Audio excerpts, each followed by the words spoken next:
본문 말씀을 가지고 나를 변화시키는 복음, 나를 변화시키는 복음이라는 제목으로 함께 말씀을 나누도록 하겠습니다.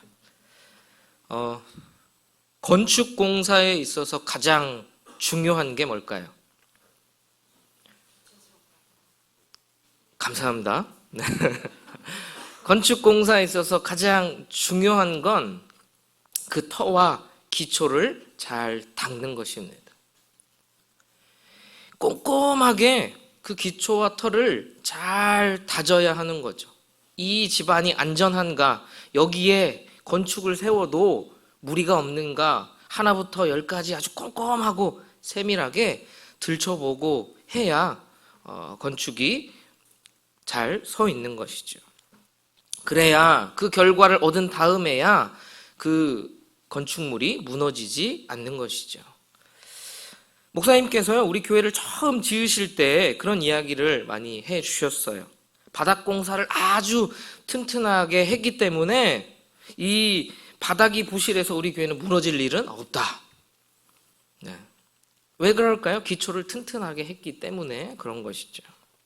그런데 만약에 기초를 튼튼하게 하지 않고 꼼꼼하게 세밀하게 조사하지 않고 이 집안은 튼튼할 거야, 이 땅은 안전할 거야 라는 가정하에 거기에 건축을 세웠다라고 생각해 봅시다. 가정만으로, 그냥 만약에 라는 가정만으로 집을 세웠다면 어떻게 됐을까요?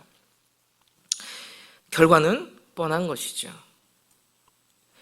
이 만약에라는 가정만으로 사실 집을 지을 수는 없는 것입니다. 아주 세밀하고 꼼꼼하게 기초, 그 튼튼한가를 거들떠 봐야 된다는 거죠.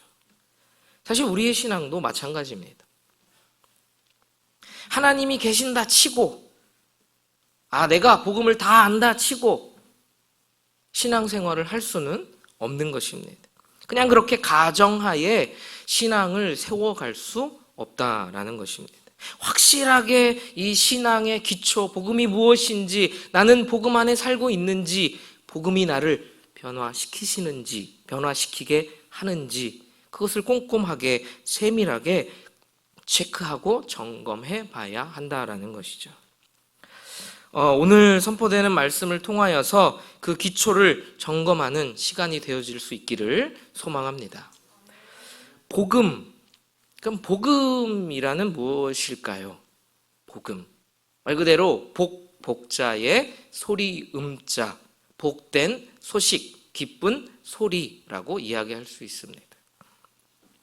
그리스어로는요, 유앙겔리온이라는 단어를 사용하고 있는데요. 이 단어는 그 당시에 그 로마 황제와 관련되어 있던 단어라고 합니다.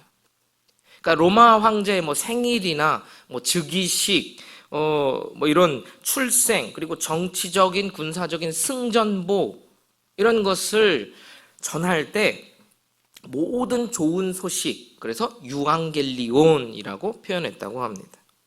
그러니까 이런 축제일이 되면요, 이 전령관들이죠, 소식을 전하는 전령관들이 말을 타고 여러 도시를 다니면서 이렇게 외쳤다고 합니다. 여기에 유앙겔리온이 있다.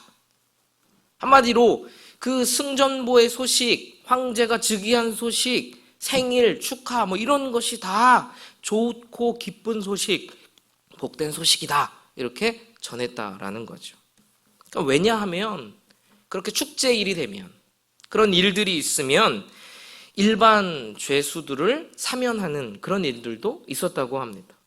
그리고 이런 특별한 하사품이나 선물, 특식, 이런 것들을 받을 수 있었기 때문이라고 합니다. 그러니까 그 당시의 사람들에게 그러한 소식은 복된 소식이죠. 기쁜 소식입니다. 복음이었어요. 여러분, 배가 고픈 사람에게 야, 내가 너에게 빵을 줄게 라는 거, 그거 복음이죠. 동의되지 않으십니까? 게임 시간이 필요한 우리 아이들에게 야, 내가 이제 너에게 게임 시간을 화노라, 복음입니다. 엄청난 복음이에요. 약이 없어 죽어가는 사람에게 치료할 수 있는 신약이 생겼다. 그 환자에게 복음입니다. 승진이 필요한 회사원에게 야, 이제 승진하게 될 거야 라고 하는 것, 소식, 그 복된 소식, 복음인 거죠. 간절히 집을 원하는 사람에게 청약에 당첨되었다. 엄청난 복음인 거죠. 그런데 오늘 사도 바울은 갈라디아서 1장 7절에서 이렇게 선언합니다. 다른 복음은 없나니 다만 어떤 사람들이 너희를 교란하여 그리스도의 복음을 변하게 하려 함이라. 다른 복음은 없다는 거예요. 바꿔 말하면 예수 그리스도의 십자가와 그 부활의 소식만이 복음이다 라고 말씀하고 있는 거예요. 여기서 우리는 우리 스스로에게 질문을 던져봐야 합니다. 예수님의 십자가와 그 부활의 소식이 과연 나에게 기쁨의 소식인가? 나에게 복음인가? 그 소식이 우리의 삶에 실제로 기쁨이 되면서 실제로 나의 삶을 변화시키는 즐거움에 복된 소식인가? 혹시 우리는 다른 복음, 다른 기쁜 소식, 다른 즐거움의 소식을 따르고 있지는 않은가? 하박국 선지자는 이렇게 기도했습니다. 비록 무화과 나무가 무성하지 못하며 포도나무에 열매가 없으며 감람나무에 소출이 없으며 밭에 먹을 것이 없으며 우리의 양이 없으며 외양간에 소가 없을지라도 나는 여호와로 말미암아 즐거워하고 나의 구원의 하나님으로 말미암아 기뻐하리로다. 아무것도 없고 상황이 악화되고 점점 나아지지 않아도 나를 구원하신 그 구원하신 하나님으로 말미암아 기뻐하리로다. 나의 기쁨의 원천은 나를 구원하신 하나님이다라고 고백하고 있다라는 것이죠. 당시의 상황에 아무 것이 없어도 없고 하는 것은 사시사철 아무것도 공급이 없다라는 이야기입니다. 기댈 곳이 없고 아무것도 할 수 있는 것이 없는 그때에 오직 여호와로 말미암아 그 구원의 기쁨을 선포하고 있는 것이죠. 이 고백이 우리의 삶의 실제가 될 수 있기를 소망합니다. 여러분, 복음은 어떠한 우리의 상황에도 우리의 삶을 변화시키는 능력이 있습니다. 그게 복음이에요. 순회선교단의 김영희 선교사님은 이런 말씀을 하셨습니다. 나를 변화시킬 수 없는 복음은 복음이 아니다. 복음은 나를 변화시키기에 충분한 것입니다. 그리고 완전한 것입니다. 나의 삶을 변화시키는 그 복음의 능력이 우리의 삶의 실제가 되어줄 수 있기를 소망합니다. 그것이 바로 복음인 것이죠.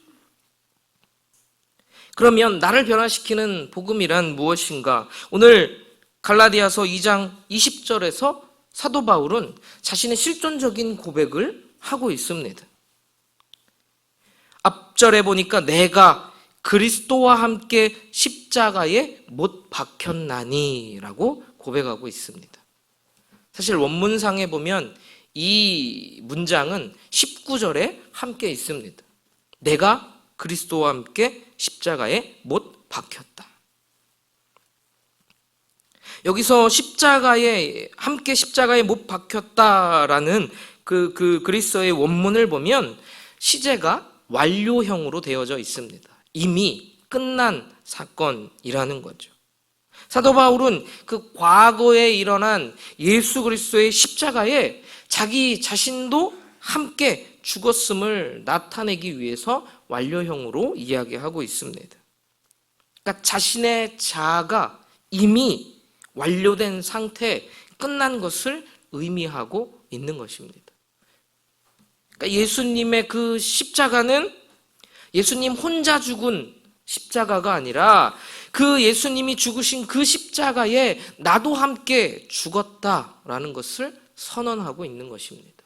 그리고 거기에서 나도 이미 죽었음을, 완료했음을, 끝났음을 이야기하고 있는 것이죠. 예수님의 십자가의 죽음과 영적인 일체됨을 선언하고 있는 것입니다. 우리의 믿음은 그 사실을 믿는 믿음인 것입니다. 기독교의 세례가 예수님과 함께 죽었음을 확증하는 시간입니다. 로마서 6장 3절에 보면 무릇 그리스도 예수와 합하여 세례를 받은 우리는 그의 죽으심과 합하여 세례를 받은 줄을 알지 못하느냐. 우리가 세례받았습니다 라고 하는 건 예수 그리스도께서 2000여 년 전에 죽었던 그 십자가의 죽음이 나의 죽음입니다. 나도 거기서 함께 죽었습니다 라고 확증하고 고백하며 많은 사람들 앞에서 인정하는 시간이 바로 세례인 것입니다. 이 고백이 그리스도인의 고백인 것이죠. 며칠 전 그 SBS의 한 프로그램에서요, 뇌과학자가 나왔습니다. 뇌과학자가 나와서 패널들에게 이런 질문을 던졌어요.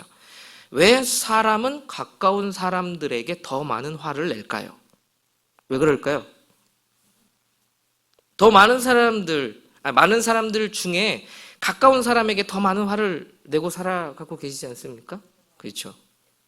전혀 모르는 사람에게 화 잘 나지 않습니다. 가까이 있는, 집에 있는, 주위에 있는 사람이 화를 내게 하는 거죠. 왜 그럴까라는 질문을 던졌어요.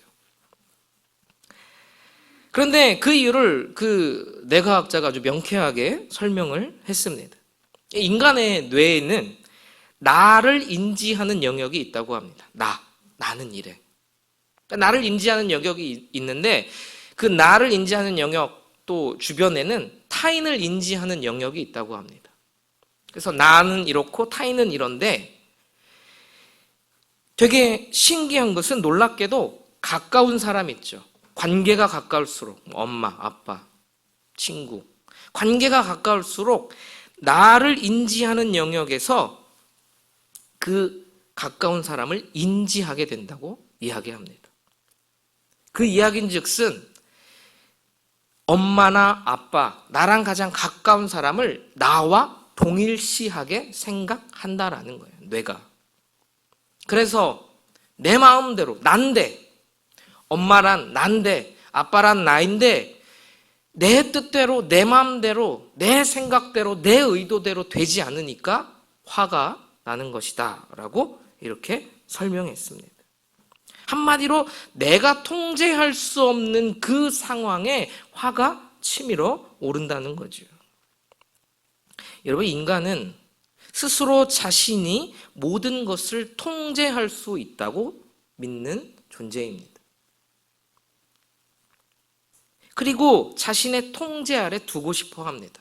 내 계획, 내 생각, 내 뜻과 내 모든 통제 아래 가능하기를 바라는 것이 인간의 본성인 것이죠. 그리고 지속적으로 자신의 그 통제권 아래 사람들을 끌어들이려고 합니다. 그래서 내 뜻대로, 나의 의지대로, 내 생각대로, 내 계획대로 되기를 원하는 거죠. 그런데 삶을 살아가다 보면 그렇게 되는 일이 없습니다. 그래서 나의 뜻대로 되지 않으면 화가 나는 거예요. 반대로 어떤 사람은 우울감이나 무기력감에 빠지게 됩니다. 불같이 화를 내는 사람은요, 자신의 통제권이 없음을 밖으로 표출하는 사람입니다. 그런데 반대로 무기력감이나 우울감에 있는 사람은 자신의 통제권의 없음을 자신에게 스스로 표출하는 사람들인 것이죠. 한마디로 불같은 화를 뿜는 사람은 그 에너지를 밖에 있는 타인에게서 남을 죽이는 사람이고, 우울감에 사로잡혀 있는 사람은 에너지를 자신에게 돌려서 자기를 죽이는 사람인 거죠. 사실 둘 다 자신의 통제권 아래 없음이라는 상황에서 비롯된 것이라는 거죠. 사사기는 이런 인간의 모습을 아주 정확하게 표현해내고 있습니다. 그때에 이스라엘의 왕이 없으므로 사람이 자기 소견에 옳은 대로 행하였더라. 이사야서 53장 6절은 우리는 다 양 같아서 그릇 행하여 각기 제 길로 갔다라고 표현하고 있습니다. 인간은 스스로 자기가 왕 노릇하는 존재들입니다. 어렸을 때 보세요. 다 자기 겁니다. 네 것도 내 거, 내 것도 내 거. 다 자기 거예요. 자기 뜻대로 자기 마음대로 되지 않으면 울어제낍니다. 나에게 맞춰달라는 거죠. 다 내가 원하는 대로 해달라는 거예요. 스스로 자기 삶의 주인은 자기 자신이라고 철석같이 믿고 사는 존재가 바로 인간인 것입니다. 사랑하는 성도 여러분, 그러나 그리스도인은 그 자아가 이미 죽었다고 선언하는 사람들입니다. 나의 죽음을 인정하고 받아들이는 사람인 것이에요. 사실 생각해보면 죄 없으신 예수님께서 대신 지신 그 십자가는 내가 져야 하는 십자가였습니다. 내가 받아야 할 조롱이었고 내가 받아야 할, 내가 당해야 할 고통이었습니다. 그 조롱과 멸시, 굴욕, 사실 그것은 나의 죄의 결과였던 거예요. 그런데 죄로 얼룩졌던 더러워진 우리를 주님의 보혈로 깨끗하게 정화하신 사건이 바로 예수 그리스도의 십자가의 사건인 줄로 믿습니다. 이사야 53장 5절은 이렇게 기록하고 있습니다. 그가 찔림은 우리의 허물 때문이요 그가 상함은 우리의 죄악 때문이라. 그가 징계를 받음으로 우리는 평화를 누리고 그가 채찍에 맞음으로 우리는 나음을 받았도다. 무기징역수나 사형수에게 진짜 필요한 소식은 무엇일까요? 맛있는 음식이 내일 나올 거야. 내일 사랑하는 사람이 접견 올 거야. 아니야. 야, 너에게 영치금이 많이 들어왔어. 물론 잠시 잠깐 기쁠 수 있습니다. 만족할 수 있어요. 그러나 영원하지 않습니다. 그 무기징역수나 사형수에게 가장 진짜의 복된 소식은 뭐냐? 특사가 되어 나간다는 소식이에요. 누군가 자신의 죄값을 자신의 죄값이 지불되었다라는 소식, 그래서 자기가 나가게 되었다라는 소식, 그게 무기징역수나 사형수에게 가장 복된 소식인 것이죠. 죄의 결과는 사망입니다. 예수 그리스도의 보혈의 능력이 없었더라면 우리는 무기징역수와 사형수와 같은 그 형벌을 받아 마땅한 존재라는 것이죠. 그렇기 때문에 그 영원한 형벌이 기다리고 있는 우리에게 예수 그리스도의 십자가의 부활의 소식은 복음일 수밖에 없습니다. 다른 어떤 이야기보다도 가장 귀한 소식일 수밖에 없다라는 거예요. 예수님의 그 십자가 앞에 더럽고 추한 죄인인 나의 모습을 발견할 수 있게 되기를 소망합니다. 그 예수 그리스도의 십자가는 예수님만의 죽음을 의미하지 않습니다. 그 십자가에는 나도 죽었음을 선포하는 것이죠. 청교도 신앙의 대부인 토저는 내 자아를 버려라 라는 책에서 이렇게 얘기했습니다. 이제 너는 끝장났다. 너는 폐위되었다. 너는 더 이상 지배권을 휘두를 수 없다. 라고 하나님의 도우심에 의지해서 우리는 우리의 자아에게 말해야 한다. 우리의 자아가 살아있어서 늘 나의 삶을 내 뜻대로, 내 생각대로, 내 계획대로 통제하려고 할 때 우리는 우리 자아에게 선언해야 합니다. 나는 이미 끝장났어. 예수 그리스도께서 십자가에 죽으실 때에 나도 함께 죽었어. 그 죽음을 선언하고 선포할 수 있는 복된 그리스도인들이 되어지기를 소망합니다. 여러분, 이순신 장군은요, 나의 죽음을 알리지 마라 이렇게 얘기했습니다. 그러나 그리스도인은 나의 죽음을 알리는 사람임을 기억해야 합니다.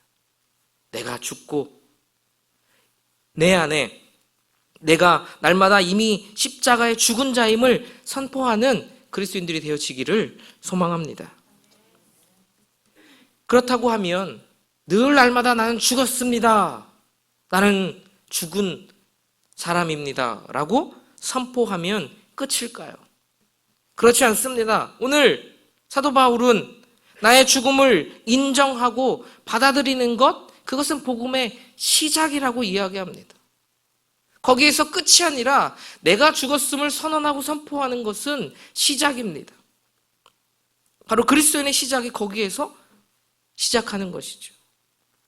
그러면 그 삶을 무엇이냐? 바로 그런즉 이제는 내가 사는 것이 아니요 오직 내 안에 그리스도께서 사시는 것이라 라고 우리는 선포하며 사는 것이죠. 여기서 사시는 것이다 라고 할 때의 원문의 시제는 현재 시제입니다. 그러니까 지금 현재의 삶을 나타내 주고 있는 것이죠. 과거의 삶과 현재의 삶이 아주 명확하게 구분하고 있는 것입니다. 이전의 삶이 있고 분명하게 현재의 삶이 있다라는 것이죠. 이전의 삶은 나의 필요를 위해서 살았던 삶이었습니다. 나의 행복, 나의 미래, 나의 안정, 나의 뜻을 위해서 때로는 하나님의 능력도 필요했던 시대였습니다. 내가 주인이고 하나님은 객이었던 거죠. 하나님은 그냥 나를 돕는 나 존재에 불과했을 거라는 거죠. 이런 삶은 절대로 복음의 삶이 아닙니다. 복음의 삶은 내가 그리스도와 함께 십자가에 못 박혀 죽었고 이제는 내 안에 그리스도께서 사시는 삶이 복음의 삶인 줄로 믿습니다. 복음의 삶은 나의 필요를 위해서 사는 삶이 아닙니다. 그렇다고 이제는 하나님의 필요를 위해 나의 삶을 소비하는 것도 아닙니다.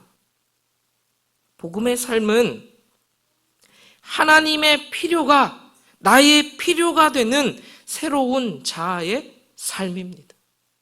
예수 그리스도와 연합된 삶을 말씀하고 있습니다. 요한복음 15장 5절에 예수님께서 이렇게 말씀합니다. 그가 내 안에 내가 그 안에 거하는 바로 연합된 삶입니다. 하나님의 뜻을 위하여 나를 무조건 소비시키면서 나를 무조건 억누르면서 나를 무조건 해하면서 사는 삶이 아니라는 것이죠. 예수 그리스도의 삶이 나의 삶이 되는 연합된 삶이 바로 복음의 삶인 줄로 믿습니다. 연합된 삶을 로마서 6장 4절에서 5절에서 자세히 설명하고 있습니다. 그러므로 우리가 그의 죽으심과 합하여 세례를 받음으로 그와 함께 장사되었나니 이는 아버지의 영광으로 말미암아 그리스도를 죽은 자 가운데서 살리심과 같이 우리로 또한 새 생명 가운데서 행하게 하려 함이라. 만일 우리가 그의 죽으심과 같은 모양으로 연합한 자가 되었으면 또한 그의 부활과 같은 모양으로 연합한 자도 되리라. 예수 그리스도와 함께 죽었다면 우리는 예수 그리스도와 함께 부활한 자인 줄로 믿습니다. 요한복음 15장 7절엔 너희가 내 안에 거하고 내 말이 너희 안에 거하면 무엇이든지 원하는 대로 구하라 그리하면 이루리라 라고 말씀하셨습니다. 모든 대부분의 복음의 삶을 살지 않는 그리스도인들은 방점을 무엇이든지 원하는 대로 구하라 그리하면 이루리라에 맞춥니다. 그래 뭐든지 원하는 대로 구하면 하나님이 다 이루어지실 거야. 그러나 이 말씀의 방점은 거기에 있지 않습니다. 너희가 내 안에 거하고 내 말이 너희 안에 거하면 연합된 삶이 먼저라고 우리에게 말씀하고 있는 것이죠. 그러면 무엇이든지 원하는 대로 구하라고 말씀하고 있습니다. 바로 그리스도의 연합된 삶으로 하나님의 뜻을 구하는 삶, 그때에 하나님께서 응답하시는 삶이 된다라고 우리에게 말씀하고 있는 것이죠. 나의 필요가 주님의 필요입니까? 지금 나의 기도 제목이 주님이 원하시는 주님의 뜻입니까? 나의 계획이 주님이 기뻐하시는 계획입니까? 나의 삶의 목적이 주님과 동일하십니까? 우리는 늘 스스로에게 이렇게 질문하며 질문을 던져야 합니다. 그 질문이 우리의 영혼을 건강하게 하게 하실 줄로 믿습니다. 제가 한 번은 길이 너무 막혀가지고 내비를 무시하고 다른 길로 들어섰습니다. 그랬다가 낭패를 겪었습니다. 그런 적이 여러 번 있어요. 나의 운전 실력을 믿고 가보자 했다가 여러 번 그런 경험을 했던 경우가 많습니다. 운전대를 내가 잡고 있지만 목적지까지 가려면 내비를 잘 따라가야 합니다. 운전자는 나이지만 차를 목적지까지 인도하는 것은 정확한 내비인 것이죠. 혹시 우리의 삶이 내비를 무시한 채 질주하고 있는 자동차이지는 않습니까? 운전대를 내가 잡고 있으니 이 차의 주인은 나야 라고 착각하고 내비를 무시한 채 혹시 질주하고 있지는 않은지, 우리는 우리의 삶을 돌아보며 내가 예수 그리스도와 늘 연합된 자임을 기억하고 믿음으로 살아가는 존재가 되어야 될 줄로 믿습니다. 주님과 연합된 자의 삶의 원동력을 그 이후의 말씀에서 사도 바울이 말씀하고 있습니다. 바로 그것은 사랑이라는 것이죠. 이제 내가 육체 가운데 사는 것은 나를 사랑하사 나를 위하여 자기 자신을 버리신 하나님의 아들을 믿는 믿음 안에서 사는 것이라. 어떠한 사랑입니까? 나를 사랑하신, 즉 나를 위하여 자기 자신을 버리신 사랑이라는 거예요. 십자가에 죽기까지 자기 자신을 내어주신 사랑인 것입니다. 그 사랑이면 충분하지 않습니까? 우리를 사랑하기 위해 자기 자신을 버리신 사랑이면 충분하지 않으세요? 뜨거운 사랑을 경험해 보신 적 있으시죠? 없으신가요? 너무 오래전 이야기이신가요? 사랑하면 사랑하는 존재로 인해서 사람이 변화되는 것을 경험해 보셨을 겁니다. 중고등부 사역을 하다 보면요, 야, 안 변해 라고 하는 아이들도 사랑의 진심을 알게 되면 변하게 되어집니다. 가만히 뒤를 돌아보셨으면 좋겠습니다. 우리를 인도하신, 죽기까지 자기를 내어주신 하나님의 사랑이 보이지 않으십니까? 오늘 담임 목사님과 점심 식사를 하고 담임 목사님과 대화를 했습니다. 근데 대화하면서 담임 목사님의 간증을 들었어요. 신학을 하시게 된 계기부터 이 상곡제일교회 평신도 생활을 하시면서 또 담임 목사님으로 오시기까지의 그 1년의 아주 파란만장한 삶을 간증으로 들었습니다. 간증을 다 듣고 그런 생각이 들었습니다. 야, 하나님의 타이밍이 참 절묘하시다. 그리고 저의 삶을 돌아보게 되었습니다. 저도 어떻게 신학을 시작하게 되었고 지금까지 나의 삶을 하나님이 어떻게 인도하셨는지, 나의 삶에 주님의 사랑이 얼마나 진하고 깊게 배어 있는지, 그 사랑의 깊이와 넓이가 얼마나 깊고 넓은지. 사랑하는 성도 여러분, 그 사랑이면 충분합니다. 하늘의 새와 이 땅의 나무는 하나님이 허락하신 공기, 햇빛, 단비이면 살아가는데 충분합니다. 갓난아기에는 부모님의 보살핌과 사랑이면 충분한 거예요. 마태복음 6장 26절에 염려하는 자들을 향하여 예수님 이렇게 말씀합니다. 오늘 있다가 내일 아궁이에 던져지는 들풀도 하나님이 이렇게 입히시거든 하물며 너희일까 보냐. 그 예수 그리스도의 자기 자신을 버리신 사랑이 우리를 하나님께로 인도하실 줄로 믿습니다. 그 사랑이 우리를 이끌어 가실 거예요. 혹시 우리의 삶이 지금 무너져 계십니까? 그 사랑이면 충분히 일어날 수 있습니다. 여전히 나의 삶의 현장이 너무나 버겁습니까? 그 사랑이면 버틸 수 있습니다. 나를 향한 주님의 깊은 사랑이면 충분합니다.